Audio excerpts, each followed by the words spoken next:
Hello everyone, welcome to my channel. इस video में हम लोग बात करने वाले हैं कि स्विंग ट्रेडिंग को हम लोग कैसे परफॉर्म करने वाले हैं। जो भी मेथड्स होते हैं, देखो मेथड्स क्या कि कैसे हम लोग प्राइस एक्शन यूज करने वाले हैं, कैसे हम लोग उसके अंदर चार्ट पैटर्न को यूज करने वाले हैं और डेटा कैसे इंप्लीमेंट करेंगे। ये तीन चीजों के ऊपर मैंने वीडियोस ऑलरेडी अपलोड किए हैं, तो एक बार आप देख लेना, वो मैं लिंक डिस्क्रिप्शन में डाल दूंगा।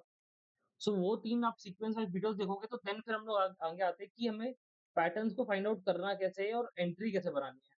ठीक है, ये बहुत इंपॉर्टेंट चीज़ है कि चीज़ें हो तो रही हैं बट हमें करना कैसे है। तो सबसे पहले मैं आता हूँ यूनिलीवर पे कि यूनिलीवर पे हमारी लास्ट वीडियो में जो बात हुई थी, हमारा व्यू था कि यूनिलीवर वहाँ से गिरना चाहिए और एटलीस्ट 2700 तक आना चाहिए। ये हमारा व्यू था लास्ट टाइम पे, है ना? अभी हम लोग देखते हैं, ये तो मैंने डे टाइम फ्रेम पे लगाया हुआ है और लास्ट वीडियो में अगर आपको याद रहेगा, तो मैंने बोला था कि यहाँ से यूँ आएगा, ये बाउंस करेगा, वापस नीचे आएगा और फिर बाउंस करेगा तो ऊपर जाएगा और यहाँ से नीचे निकलता है तो फिर नीचे के लिए हम लोग प्लान करेंगे। और ये सारा एनालिसिस था एक मेजर चार्ट पैटर्न के ऊपर कि यहाँ पे एक डबल टॉप बना था, तो सेलिंग आना था। सेलिंग आके जो सपोर्ट है, सपोर्ट से कभी भी प्राइस यूँ आके यूँ बाउंस नहीं करता है। सपोर्ट पे आया तो सपोर्ट पे आके एक एक बार सेलिंग आएगी, फिर एक बाउंस आएगा, अगेन सेलिंग आएगी और फिर यहाँ से बाउंस आएगा, तो हम ये लेवल के बाद बाय करने का प्लान करेंगे और यहाँ से हमारा कंफर्मेशन होगा, फिर हम आगे बढ़ेंगे। और ये अ, एनालिसिस के ऊपर एक मेन डेटा फैक्टर क्या था कि यूनिलीवर में ना 2800 के लेवल पे बहुत ज़्यादा कॉल राइटिंग हो रही थी। तो आप देखो यहाँ पे लगातार 3 दिन मार्केट यहाँ रहा और सडनली 2 दिन आपको दिख रही है एकदम सॉलिड सेलिंग दिख रही है यहाँ पे मार्केट के अंदर। हमें ये हमारे मेथड को बहुत ट्रस्ट करके चीज़ें करेंगे तो बहुत अच्छा रहेगा। और एक ओवरऑल भी व्यू दिखाता हूँ। देखो यार, नॉर्मली क्या होता है ना, बड़े-बड़े टाइम फ्रेम पे पैटर्न जैसे बनते हैं कि हेड एंड शोल्डर एक पे बन रहा है, ठीक है? यहाँ पे वापस हेड एंड शोल्डर बन रहा है और देखो मेजॉरिटी ऑफ पैटर्न्स है ना, इनमें आपको ओरिजिनल ब्रेकआउट की जगह ना फेक ब्रेकआउट ज़्यादा मिलेंगे। है ना?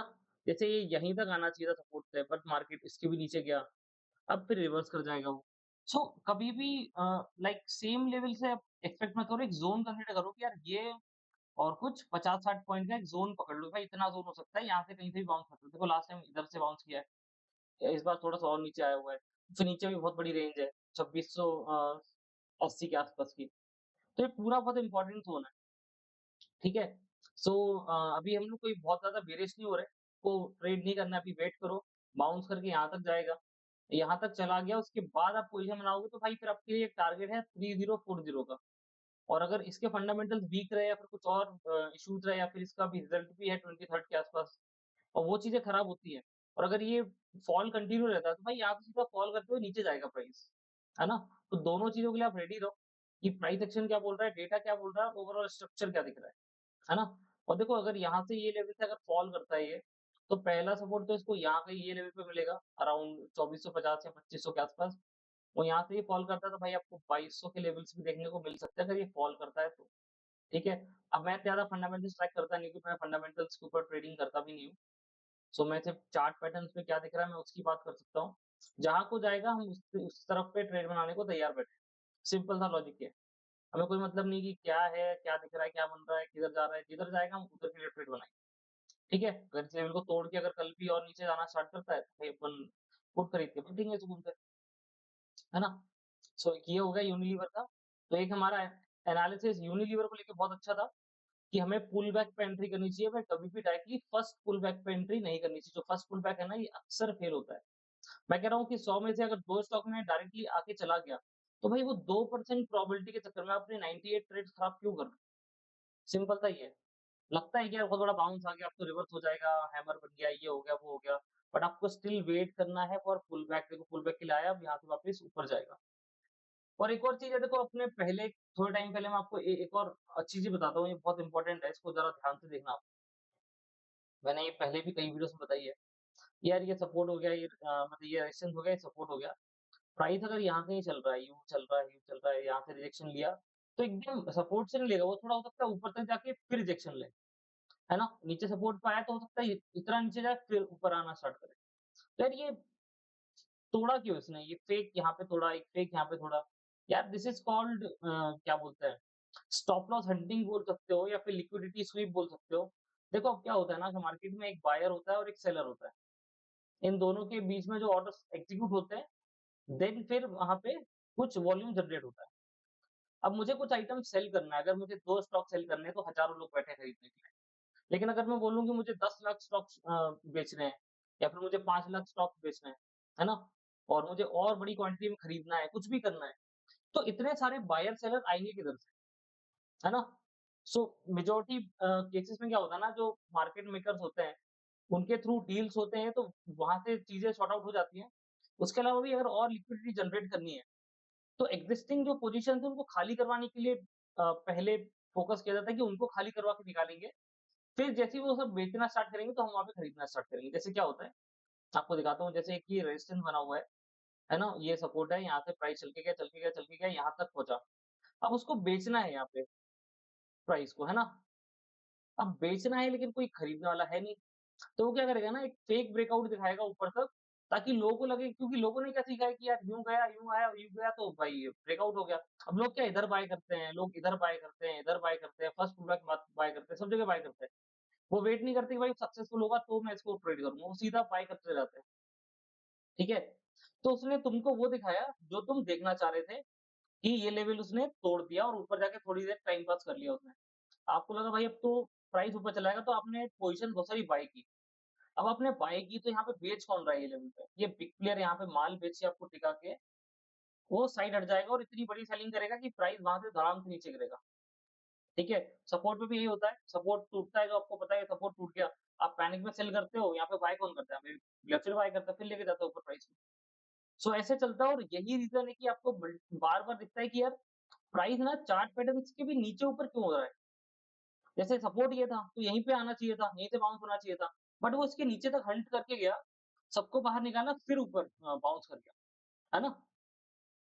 तो ये मेथड काफ़ी यूज़ करते हैं बिग प्लेयर्स लिक्विडिटी जनरेट करने के लिए, और ये इंडिया में नहीं, ग्लोबली सब जगह ही होता है। ठीक है, बात है हम लोग रिलायंस पे, रिलायंस पे भी हमारा काफ़ी अच्छा व्यू था बाउंस को लेके, कि रिलायंस ये लेवल से बाउंस कर सकता है, बिकॉज़ ये लेवल बहुत इम्पोर्टेंट है ना? अब जो ओरिजिनल इसको बाउंस करना चाहिए था, वो करना चाहिए था 2700 के लेवल से, है ना? 2700 से। मैं एक लाइन ही खींच देता हूँ यहाँ पे आपको विजिबिलिटी के लिए। तो देखो 2700 से बाउंस करना चाहिए था, बट प्राइस स्टिल 2680 के नीचे आया। तो इसको क्या बोलते हैं? ये अगेन लिक्विडिटी ग्रैब करने के लिए नीचे तक आया, और यहाँ पे एकदम से वॉल्यूम जनरेट हुआ और मार्केट सीधा सडनली ऊपर गया। अब मैंने क्या बोला, देखो फर्स्ट पुल बैक पे हमें नहीं बाय करना। अगर आपने यहाँ बाय किया होता, नेक्स्ट डे सेलिंग आई और आज के दिन भी नीचे तक गया था, फिर बाउंस किया, है ना? तो सेकंड पुल बैक अगर ये सक्सेसफुल हुआ, ये वाला पुल बैक तो आया, अगर ये हाई को ब्रेक कर जाएगा ये वाले लेवल को, और यहाँ पे निकलता है सही से प्राइस एक्शन दिखाते हुए, तो भाई अपन एंट्री कर लेंगे। आप ये नो ट्रेडिंग ज़ोन में मत ट्रैप हो कि भाई मुझे डेली ट्रेड ही करना है, और अगर इम्पोर्टेंट ज़ोन है तो मुझे वहाँ भी करना है। आप इसको इग्नोर करो, प्रॉपर बाउंस दिखता है, आप एंट्री बनाओ और मार्केट में ट्रेड्स प्रॉपर्ली एग्जीक्यूट करो, ठीक है? अब इसके पीछे एक रीज़न और था, मैं आपको थोड़ा-सा इसका आवरली चार्ट दिखाता हूँ, आपको ईज़ी समझ में आएगा कि मैं रिलायंस पे इतना एग्रेसिव बेट लेने को क्यों तैयार हूँ।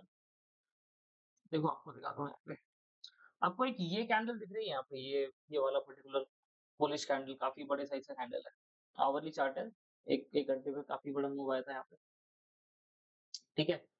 देखो ये वाला कैंडल है, इस पे ठीक-ठाक वॉल्यूम भी है, और जब ये कैंडल ऊपर गया ना, तो उस टाइम पे मैं ऑप्शन चेन का डेटा ट्रैक कर रहा था, तो लगभग कितना 20,000 लॉट किसी ने बेच रखे थे वहाँ पे। सो तुरंत उसने 5,000 पोज़ीशन काटी और वो 15,000 हो गया, और पुट राइटिंग और ज़्यादा हो गई, वो 16,000 लॉट्स के आस-पास उन्होंने सेल कर रखे थे, तो पुट राइटिंग और बढ़ गई। तो ये भी एक इंडिकेशन है कि अगर कॉल राइटर्स अपनी पोज़ीशन खाली करके भाग रहे हैं, that mean they are expecting a big side move, जिसकी वजह से वो अपनी पोज़ीशन हल्की कर रहे हैं और भाग रहे हैं वो पोज़ीशन छोड़ के, है ना? क्योंकि कॉल राइटर्स का हमेशा नुकसान ज़्यादा होता है, बट विनिंग प्रोबेबिलिटी उनकी ज़्यादा होती है। तो वो नुकसान ज़्यादा ले नहीं सकते, तो उनका बहुत डिसिप्लिन्ड गेम चलता है सारा, और डिसिप्लिन ही एक फ़ॉर्मूला है जहाँ से आप तरीके से सक्सेस हो सकते हो मार्केट के अंदर, ठीक है? तो नेक्स्ट डे फिर मैंने एक कॉल ऑप्शन यहाँ पे बाय भी किया था, तो गैप अप खोला था, तो मैंने टॉप पे ही प्रॉफिट बुक कर लिया था, टॉप से थोड़ा-सा नीचे, लाइक 2731 के आस-पास करके मैं बाहर हो गया था, क्योंकि वो दिन थोड़ा सेंटिमेंट्स ठीक नहीं थे मार्केट के, और बजाज का रिजल्ट भी बहुत खराब आया था, तो वो सब रिजल्ट अच्छा आया था, बट कुछ रीज़न थे जिसकी वजह से वो फॉल कर गया, है ना? तो देखो अब यहाँ पे रिलायंस ने, ये सपोर्ट लेवल था, इसको ब्रेक करके नीचे तक आया, एक बाउंस किया, फिर एक बार नीचे तक आया, फिर बाउंस किया, है ना? तो देखो ये डब्लू शेप में रिकवरी हो रही है। सेकंड पुल बैक अब ये सक्सेसफुल हो जाएगा भाई, ये लेवल इसने ब्रेक कर दिया, तो हम लोग एंट्री बना लेंगे रिलायंस के अंदर, ठीक है? और ऑप्शन चेन और डिलीवरी डेटा को इंक्लूड करते रहना तो हो जाएगा। एक्चुअली मैंने इसके ऊपर एक वीडियो बनाया था, बट रात को 3 बज गए थे मुझे बनाते-बनाते और फिर वो मैं एडिट भी नहीं कर पाया, अपलोड भी नहीं कर पाया, सो मैंने उसको स्किप कर दिया। तो मैंने उसके अंदर रिलायंस का कॉल दिया था, मतलब कॉल नहीं कह सकते उसको, लाइक मैंने एक एनालिसिस दिया था कि हम लोग नेक्स्ट डे इसको इस तरीके से ट्रेड कर सकते हैं, क्योंकि डिलीवरी वॉल्यूम भी अच्छा था। अ, तो इसलिए हम लोग इसको प्लान कर रहे थे, है ना? इसके अलावा अपन आते हैं एचडीएफसी पे, तो भाई एचडीएफसी भी आज काफ़ी अच्छी रैली दी है एचडीएफसी ने भी, है ना? मार्केट आज जो बाउंस किया है, ठीक है? तो यहाँ से सीधा आके एचडीएफसी ने भी ऊपर लेके गया है और यूनिलीवर हमने कवर कर लिया है, एचडीएफसी भी लगभग देख लिया है, आईसीआईसीआई बैंक पे भी आ जाते हैं। आईसीआईसीआई बैंक भी आज बहुत अच्छा भागा है, अपना जो रेजिस्टेंस था उसको तोड़ा, पुराने वाले को, ठीक है? इसके अलावा एक चीज़ और है गाइस, अभी आप लोग नोटिस कर रहे होंगे कि कंटीन्यूअसली रिजल्ट्स आ रहे हैं बड़े-बड़े ब्रांड्स की कंपनीज़ के, है ना? और रिजल्ट्स के चक्कर में क्या हो रहा है ना, बहुत ज़्यादा वोलैटिलिटी हो रही है मार्केट के अंदर और इम्पैक्ट आप देख सकते हो, जैसे देखो बजाज का जो रिजल्ट है, उसमें प्रॉफिट तो 5-7% से बढ़ा है, पता नहीं 5 या 9% जो भी बढ़ा है, तो प्रॉफिट तो राइज़ हुआ है। बट इनका कहना ये था कि यार इनिशियल 2 वीक्स में जो फेस्टिवल सीज़न है, तो वहाँ पे सेल्स अच्छी नहीं हो रही है। इकोनॉमिक स्लो डाउन की एक्सपेक्टेशन है ऑटोमोबाइल सेक्टर के अंदर और रिजल्ट अच्छा होने के बाद भी प्राइस को ऊपर जाना चाहिए था, बट धड़ाम से गिरा स्टॉक गिरा 10% के आसपास। तो आप समझ रहे हो 10% का मूव अगर मिल गया किसी को, मोस्ट ऑफ द केस में तो देखो जो लोग एक्सपेक्ट करते हैं उससे उल्टा ही मूव आता है और इसीलिए लोग ट्रैप होते हैं, क्योंकि इसने लो की तरफ आया, सीधा बजाज ऑटो ब्रेक हुआ, सीधा लगभग 15% के आसपास अपने हाई से, तो मतलब लास्ट जो क्लोजिंग थी वो। तो अब देखो मतलब एक झटके में 15% टूट गया और रिजल्ट्स को कैसे ट्रेड करना है इसके ऊपर ही मैं एक वीडियो बनाऊँगा। एक्चुअली ये बहुत मुश्किल काम है रिजल्ट को ट्रेड करना, तो इसको बहुत हल्के में मत लेना कि हम तो रिजल्ट ट्रेड कर लेंगे, ये कर लेंगे, वो कर लेंगे। इसमें भाई तुक्के से आप आबाद हो गए और बर्बाद तो आपका होना तय है रिजल्ट ट्रेड करने में। सो इसको बहुत वो मत समझो भाई, इसमें ना स्टॉप लॉस हिट होगा, कुछ नहीं होगा, इतना वोलेटाइल रहेगा market, gap down, gap up खुलेंगे और आपका सब कुछ गेम हो जाएगा यहाँ पे। तो इसके अंदर बहुत सारी स्ट्रैटेजीज़ हमें यूज़ करनी पड़ती है अगर रिजल्ट्स आप ट्रेड कर रहे हो। इवन अगर आप 100% भी श्योर हो कि अच्छा रिजल्ट आएगा, स्टिल आपको स्ट्रैटेजीज़ और सेफ साइड पे खेलना ही होगा। अदरवाइज़ काफ़ी दिक्कत हो सकती है इन सब के अंदर। और एक चीज़ और बताता हूँ, जैसे कि जो मैंने रियलाइज़ किया कुछ टाइम के अंदर कि अगर कोई स्टॉक उसके आने वाले 1-2 महीने, 3 महीने के अंदर, पिछले 2-3 महीने के अंदर अगर 15 से 20% या 30% तक बढ़ गया है ना? 15 से 30% ऑलरेडी रैली दे चुका है, प्री रैली दे चुका है, रिजल्ट के पहले ही। तो मोस्ट ऑफ द केस में क्या होता है ना, रिजल्ट अच्छा होने के बाद भी ना वो स्टॉक फॉल कर जाता है। तो ये कंडीशन में ना हम लोग प्रोटेक्टिव पुट करके एक स्ट्रैटेजी होती है वो यूज़ करते हैं। यहाँ पे हम लोग आउट ऑफ द मनी में 1 या 2% का गैप लेके एक पुट बाय करते हैं कि अगर स्टॉक 2-3% ज़्यादा गिर गया, तो मेरी ये पुट मुझे सँभाल लेगी और यहाँ पे हम लोग कैश में अगर पोज़ीशंस बनाते हैं तो, कैश की बात कर रहा हूँ मैं, ऑप्शन की बात नहीं कर रहा हूँ। ऑप्शन में गेम एकदम चेंज हो जाएगा, ऑप्शंस की कहानी डिफरेंट होती है, ठीक है? तो ऑप्शंस के अंदर देखो ये स्ट्रैडल वगैरह ना, ये कंडीशन में अच्छे हैं क्योंकि इलेक्शन के टाइम पे क्या विक्स बढ़ जाती है तो दिक्कत आती है कि प्रीमियम महँगे हो जाते हैं। बट नॉर्मल रिजल्ट के टाइम पे विक्स इतनी हाई नहीं होती है तो प्रीमियम सस्ते मिलेंगे तो आप स्ट्रैडल खरीद सकते हो। लॉन्ग भी बना सकते हो 2% ऊपर 2% नीचे करके, कि एक बड़ा मूवमेंट आएगा तो आप कैप्चर कर सकते हो या फिर एट द मनी का शॉर्ट स्ट्रैडल भी बना सकते हो। ये ऑप्शन बाय करने का बोल रहा हूँ मैं, सेलिंग का नहीं बोल रहा हूँ। ठीक है, नॉर्मल स्ट्रैडल भी बना सकते हो और क्या बोलते हैं 2% ऊपर-नीचे भी कर सकते हो। तो ये इस टाइप की हम लोग स्ट्रैटेजीज़ यूज़ कर सकते हैं, हेज स्ट्रैटेजीज़ भी यूज़ कर सकते हैं, जहाँ पे हम लोग राइटिंग भी कर सकते हैं और उसको हेज भी कर सकते हैं। सो इस हिसाब से आप करोगे तो पैसे बनेंगे और उसमें पैसा काफ़ी लगेगा और आपका एक व्यू भी क्लियर होना चाहिए, तो व्यू के अकॉर्डिंगली भी स्ट्रैटेजी बनती है। तो ये रिजल्ट्स देखने में बहुत अच्छे लगते हैं कि भाई अगर मैंने 15% मूव कैप्चर कर लिया होता, मेरा पैसा 10 गुना हो जाता, 20 गुना हो जाता। ये सुनने में अच्छा लगता है, पर आपको पता नहीं है कि अगर चीज़ें आपके फ़ेवर में नहीं गई, तो आपका पैसा ना ज़ीरो हो जाएगा विथ नो टाइम। मैं कह रहा हूँ 10% का फॉल कर भी रहा है, तो भाई आप 1-2% ज़्यादा रुक नहीं पाओगे ट्रेड में, 1-2% में पैसा डबल या फिर आधा भी हुआ ना, 50% मिला तो आप बुक करके बाहर हो जाओगे। तो जब आपको क्या बोलते हैं 50% या फिर 100% का ही एक्सपेक्टेशन है रिजल्ट से, तो फिर इतना रिस्क लेके मतलब क्या है? क्योंकि यहाँ पे बहुत बड़े फॉल आते हैं तो बहुत ज़्यादा पैसा बनता है ना? तो इन चीज़ों का हमें ध्यान रखना है कि हमें ऐसे नहीं ट्रेड करना है। इसके अलावा देखो मैं डीमार्ट भी दिखाता हूँ, डीमार्ट आई थिंक मैं लास्ट वीडियो में भी दिखाया था कि लोग जो एक्सपेक्ट करते हैं वहाँ से हमेशा गेम उल्टा ही होता है। देखो डीमार्ट में भी कितना बड़ा फॉल दिख रहा है हमको, जो लास्ट लो था मैं वहीं से पकड़ता हूँ, यहाँ के ओवरऑल देखो अभी 12.5-13% के आसपास ये टूट चुका है डीमार्ट भी, ठीक है? डीमार्ट के अलावा आज रिजल्ट आया किसका आज आया रिजल्ट एक्सिस बैंक का। एक्सिस बैंक में सर्च करके दिखाता हूँ आपको और इन्फोसिस का भी है ना? एक्सिस बैंक ठीक है। देखो एक्सिस बैंक का रिजल्ट था तो ये आज 4-5% ऊपर है एक्सिस बैंक, सीधा ऊपर, है ना? बैंकिंग आज इसीलिए थोड़ा बूम करा है, मार्केट भी इसलिए रिकवर करा है। उसके ऊपर मैं एक सेपरेट वीडियो बनाऊँगा कि मार्केट एनालिसिस कि निफ्टी का क्या व्यू है और कैसे हमें करना है। ये हम लोग स्विंग ट्रेडिंग की सीरीज के अंदर रखा है, तो इसमें हम लोग स्टॉक्स को भी बात करेंगे और कैसे हम लोग कंटिन्यूअसली डेटा ट्रैक करके इसको फोकस करने वाले हैं, उस पे ही हमारा पूरा फोकस रहेगा। ठीक है? तो देखो एक्सिस बैंक में रिजल्ट का इम्पैक्ट इतना पॉजिटिव था और यहाँ पे आप देखो, यहाँ पे अगर रिजल्ट पॉजिटिव आना होता है तो पहले से ही प्राइस डिस्काउंट कर रहा है मार्केट को नीचे ले जाके कि लोग एंटिसिपेट करें कि रिजल्ट खराब है ना? और फिर यहाँ से एकदम सीधा शार्प ऊपर की तरफ बूम। अब पता नहीं सस्टेन करेगा कि नहीं करेगा कि न्यूज़ वाला बाउंस है, ठीक है? और एक ये इम्पोर्टेंट सपोर्ट ज़ोन पे भी था मार्केट, तो ये भी एक फैक्टर है, ठीक है? काफ़ी सारे फैक्टर्स को कंसीडर करोगे न्यूज़ से लेके सारी चीज़ों को मिला के तो आपको एक प्रॉपर व्यू देखने को मिलेगा कि हाँ यार, क्या एक्चुअली चल रहा है। इसके अलावा इन्फोसिस भी दिखा देता हूँ, इन्फोसिस में भी देखो सेम आज रिजल्ट बहुत गंदा आया था इन्फोसिस का और ये 4-3-4% के आसपास टूटा है इन्फोसिस, ठीक है?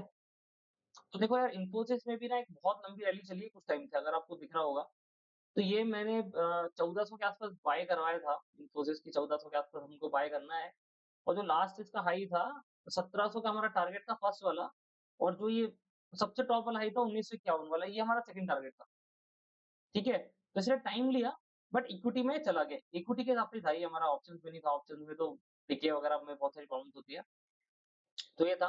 तो 17 से 51 वाले की जगह हमने सॉरी 1951 की जगह हम लोगों ने 1900 के आसपास बुक कराया था। जब प्राइस ये 1875 और 1900 तक जिस दिन जा रहा था उसी दिन मैंने कहा बुक कर करा के निकलो बाहर, तो आप लोग निकल गए थे। 1900 हाँ, इसी ज़ोन के आसपास ये बड़ा ब्रेकआउट कैंडल के आसपास वाले डे पे हम लोगों ने एग्ज़िट किया था तो इन्फोसिस में भी ठीक-ठाक बना था। तो अगर आपको देखो यहाँ पे आपको दिख रहा है कि यार कोई बड़ी न्यूज़ आने से पहले ही एक अच्छी रैली मिल रही है स्टॉक को, तो माइट भी चांसेस है कि वहाँ पे एक सेल ऑफ हमें देखने को मिल सकता है ना? क्योंकि देखो क्या होता है, अगर एज़ अ बिग प्लेयर मैं सोचूँ कि यार मेरे पास बहुत सारा क्वांटिटी में माल पड़ा हुआ है ना? और मुझे इसको बेचना है। स्टॉक भागे जा रहा है और मुझे माल बेचना है। तो मेरे लिए सबसे बेस्ट अपॉर्च्युनिटी कब होगी जब यहाँ पे कोई इवेंट होने वाला है और लोगों का व्यू बुलिश है। तो मैं ट्राई करूँगा वो इवेंट पे ना सब माल बेच के निकल जाऊँ बाहर, वो कंडीशन में, है ना? सो ये प्री डिफाइंड रैली टाइप की थी जिसको लेक देख के लोगों ने एंट्री करी होगी कि भाई इन्फोसिस तो भाग रहा है ऊपर, चलो और ऊपर जाएगा, रिजल्ट अच्छे आएँगे, लास्ट टाइम भी अच्छा था, ऐसा-वैसा करके और आप देखो सीधा वहाँ से एक बड़ा सेल ऑफ आ गया। तो ये चीज़ का हमें ध्यान रखना है कि जब भी रिजल्ट के पहले अगर हमें कोई अच्छा पुलबैक दिख रहा है स्टॉक्स के अंदर कि भाई रिजल्ट के पहले ही 15 से देखो यहाँ पे 15% की एक रैली है, 15 से 30% का कोई रैली हमें दिख रहा है, तो हमें वहाँ पे थोड़ा-सा कॉशियस होना है कि भाई यहाँ पे एक फॉल भी आ सकता है, ठीक है? तो एक तो ये हो गया इन्फोसिस का, बाकी हम लोग अभी 1-2 कंपनीज़ के डेटा देख लेते हैं। सबसे पहले रिलायंस का देखता हूँ, रिलायंस में क्या बन रहा है ना?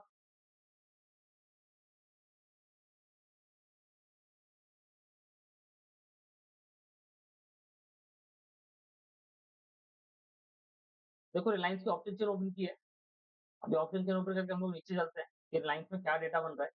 तो देखो यार 2700 का लेवल था यहाँ पे 20,000 कॉल राइट्स थे, बट अभी 12,000 बचे हैं। आज भी 1888 इतने कॉन्ट्रैक्ट यहाँ पे कटे हैं और 2700 पे यहाँ पे पुट राइटिंग भी बहुत सारी हो रखी थी, 16,000 के आसपास भी 15,000 हुई है और ये पुट थोड़े ऊपर शिफ्ट होते जाते हैं। जैसे-जैसे राइटर को प्रीमियम देखिए होता है ना, यहाँ पे प्रीमियम उनके हिसाब से लाइक मेल्ट होना स्टार्ट हो जाता है, तो वो और राइटिंग ऊपर करके एट द मनी पे जाने का ट्राई करता है, तो वहाँ से एक डिसेंट लाइक वो प्रॉफिट होता है। अब देखो सबसे बड़ा जो रेजिस्टेंस अभी रिलायंस के लिए खड़ा है वो है 2800 और अगर 2700 से बाउंस कर रहा है, तो हमारा फर्स्ट टारगेट 2800 ही होना चाहिए, जो मैंने मार्क तो नहीं किया है शायद, ये वाला लेवल है, ठीक है? मैं मार्क कर देता हूँ क्लियर। तो फर्स्ट टारगेट तो हम लोग ये समझेंगे कि 2800 का हमारा टारगेट होना चाहिए, रिलायंस अच्छी बाय कंडीशन में है, देन निकलता है तो ये और ये लेवल तो हमारा फर्स्ट टारगेट ये होना चाहिए 3000 है ना? 2800 तो ये शॉर्ट टर्म ट्रेडिंग वगैरह के हिसाब से बता रहा हूँ। अगर आप जेन्युइनली देखोगे तो रिलायंस का जो फर्स्ट टारगेट बनता है वो बनता है 3000 3000 पे बुक करो बेस्ट है, 50 पॉइंट और भी ऊपर जा सकता है 50-60 पॉइंट बट मेरे हिसाब से इतना रिस्क नहीं लेना चाहिए। 3000 के आसपास मिल गया आपको 250 से 300 पॉइंट मिल गया बहुत हो गया। ठीक है 10% का मूव कैप्चर कर लिया अभी और क्या लोगे आप रिलायंस? तो देखो अभी एक थोड़े शॉर्ट टर्म के हिसाब से लाइक 3 महीने 6 महीने के अंदर आपको रिलायंस दिख जाएगा 3000 के लेवल पे। इक्विटी में बना सकते हो अगर मोमेंटम फास्ट रहा तो माइट भी ये महीने नेक्स्ट मंथ के अंदर भी पहुंच जाए वहां तक। बट वो हमें देखना रहेगा टाइम कितना लगता है उसके अंदर। बिकॉज़ क्या है ना रिलायंस थोड़ा-सा स्टेबल और डिसेंट तरीके से चलता है। रेंज में फँस जाता है तो फिर रेंज चलती रहती है तो वैसा कुछ है। तो ऐसा नहीं है कि तुरंत आएगा और एकदम रॉकेट की तरह बड़े-बड़े कैंडल बन के सीधा ऊपर चला जाएगा। हो भी सकता है बट जो मेजॉरिटी स्टॉक्स में होता है कि बाउंस आएगा फिर थोड़ा साइड में होगा फिर बाउंस आएगा, कंसोलिडेशन, डिस्ट्रीब्यूशन ये सब चलता रहता है तो वैसे ही वर्क करेगा। तो रिलायंस हमारा अभी बाय मोड पे है, हम लोग इसको लाइक अपने हिसाब से आप एनालिसिस कीजिए इसका और क्या आपका रिस्क एपेटाइट है उस हिसाब से आप ट्रेडिंग का प्लान कीजिए। मेरी बातें सुन के सिर्फ मत ट्रेड एग्जीक्यूट कर देना कि भाई बोला था तो मैंने खरीद लिया। अपना भी थोड़ा-सा लॉजिकल दिमाग लगाना उसके अंदर और रिस्क रिवॉर्ड प्रॉपर्ली फेवर में देख लेना, कितना आप रिस्क ले सकते हो और क्या-क्या चीज़ें हैं और मैंने वीडियोज़ के अंदर बताया कि कैसे आपको स्टॉप लॉस वगैरह ये सब आपका देखो पर्सनल होता है। लोग बोलते हैं कि भाई जो लो है उसका स्टॉप लॉस लगा लो। मैं बोलता हूँ और नीचे उसके 5% लगा लेता हूँ क्योंकि भाई मुझे लगता है हंटिंग तो होती है। सबके अलग-अलग व्यू हो सकते हैं, कोई छोटे स्टॉप लॉस पे काम करता है, छोटा स्टॉप लॉस किसी का हो सकता है वो लाख रुपए पे से 5,000 का स्टॉप लॉस ले सकता है, मैं हो सकता है लाख रुपए पे 20 या 25,000 का स्टॉप लॉस लेने को तैयार हूँ। सबका अलग-अलग है तो वो आपको अपने हिसाब से देखना पड़ेगा। बाकी प्रीवियस वीडियोज़ में मैंने थोड़ा बहुत बताया है कि कैसे आप डिफाइन कर सकते हो कि स्टॉप लॉस वगैरह कैसे आपको निकालना है या फिर क्या सेफ एंट्री बन सकती है। तो रिलायंस हमें लग रहा है कि बाय उस कंडीशन में है और जाना चाहिए ऊपर, ठीक है? इसके अलावा यूनिलीवर में फॉल दिख रहा है, अभी यूनिलीवर का हम लोग डेटा भी देख लेते हैं। यूनिलीवर का मैं स्टॉक खोल देता हूँ, फिर हम लोग डेटा की तरफ चलते हैं कि भाई डेटा क्या बना हुआ है यूनिलीवर के अंदर। चलिए यहाँ पे मैं सर्च करता हूँ हिंदुस्तान यूनिलीवर। ये रहा भाई हिंदुस्तान यूनिलीवर। अब देखो हाँ, इसमें आते हैं हम लोग डेरिवेटिव्स के अंदर, किधर गया इसका डिटेल डेरिवेटिव। यहाँ पे आ जाता है ऑप्शन चेन पे। तो आप देखो हिंदुस्तान यूनिलीवर के अंदर यहाँ पे 2800 का लेवल था जो हमने लास्ट टाइम देखा था और ये लेवल जब मैंने लास्ट वीडियो में दिखाया था तो अराउंड यहाँ पे 3000 से अबव कॉल राइटिंग थी, अभी 2600 है। ठीक है? तो ये किसी पर्पज़ से यहाँ पे राइट की गई थी कि एक इन्फॉर्मेशन थी कि भाई ये फॉल करेगा गंदा वाला। कुछ फंडामेंटल स्टेटस वीक रहेंगे, कुछ ना कुछ रहेगा, कोई न्यूज़ फ्लो रहेगा। जिसकी वजह से इतना हेवी क्वांटिटी में यहाँ पे ओपन इंटरेस्ट क्रिएट कर रहा था और देखो उसके बाद में मार्केट 2-3 दिन साइडवेज़ रहा और धड़ाम से नीचे गिर गया। है ना? तो एक तो ये है कि इसने मुझे बताया कि नीचे जा रहा है।